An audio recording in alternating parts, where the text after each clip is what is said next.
মধ্যপ্রাচ্যে ইরানের বিরুদ্ধে যুক্তরাষ্ট্র ও ইসরায়েলের চলমান সংঘাত যেন পুরো পৃথিবীর জন্য বিশাল বড় এক শিক্ষা।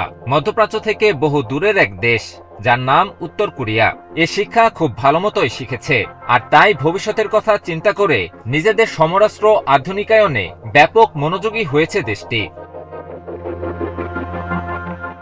মধ্যপ্রাচ্যে ইরানের বিরুদ্ধে যুক্তরাষ্ট্র ও ইসরায়েলের সাম্প্রতিক যুদ্ধ থেকে শিক্ষা নিয়ে নিজেদের সামরিক সক্ষমতা বৃদ্ধিতে ব্যাপক মনোযোগী হয়েছে কিম জং উনের দেশ উত্তর কোরিয়া। গত টানা ৩ দিন ধরে একের পর এক উন্নত প্রযুক্তির অস্ত্রের পরীক্ষা চালিয়ে বিশ্বজুড়ে নতুন করে সামরিক সক্ষমতার জানান দিচ্ছে পিয়ংইয়ং।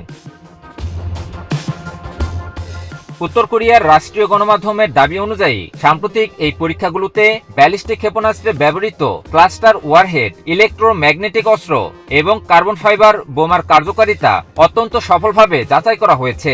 এর পাশাপাশি স্বল্প পাল্লার আকাশ প্রতিরক্ষা ব্যবস্থাও পরীক্ষা করেছে দেশটি।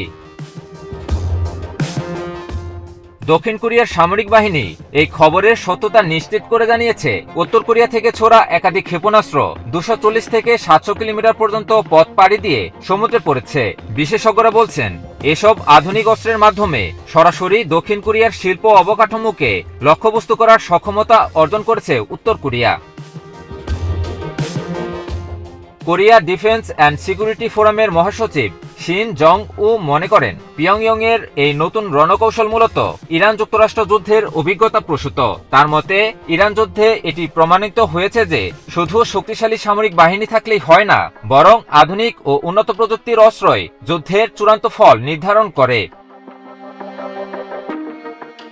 যুক্তরাষ্ট্র ইরানের সামরিক সক্ষমতা ও অসমমিত অস্ত্রগুলো পুরোপুরি ধ্বংস করতে না পারার কারণেই শেষ পর্যন্ত সংঘাতটি কোনো সমাধান ছাড়াই যুদ্ধবিরতিতে গড়িয়েছে। উত্তর কোরিয়া মূলত এই বার্তায় বিশ্বের কাছে তুলে ধরতে চাইছে, আধুনিক প্রযুক্তির অস্ত্রের মজুত থাকলে পরাশক্তিগুলোও সহজে আক্রমণ করার সাহস পাবে না।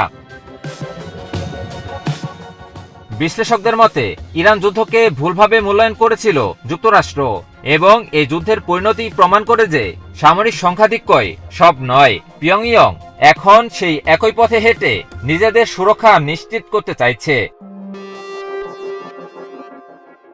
আমি ভরসা রাখি হিরন স্মার্ট ওয়াটার পিউরিফায়ারে। সামরিক বিশেষজ্ঞরা একই সঙ্গে সতর্ক করে বলেছেন যে উত্তর কোরিয়ার এই অস্ত্র প্রতিযোগিতার ফলে ওই অঞ্চলের ভূরাজনৈতিক ভারসাম্য বিঘ্নিত হতে পারে। একদিকে যখন মধ্যপ্রাচ্যে যুদ্ধবিরতি নিয়ে আলোচনা চলছে, তখন পূর্ব এশিয়ায় উত্তর কোরিয়ার এই সামরিক আস্ফালন বিশ্ব নেতাদের নতুন করে ভাবিয়ে তুলছে। ইমন আলী, নিউজ 24।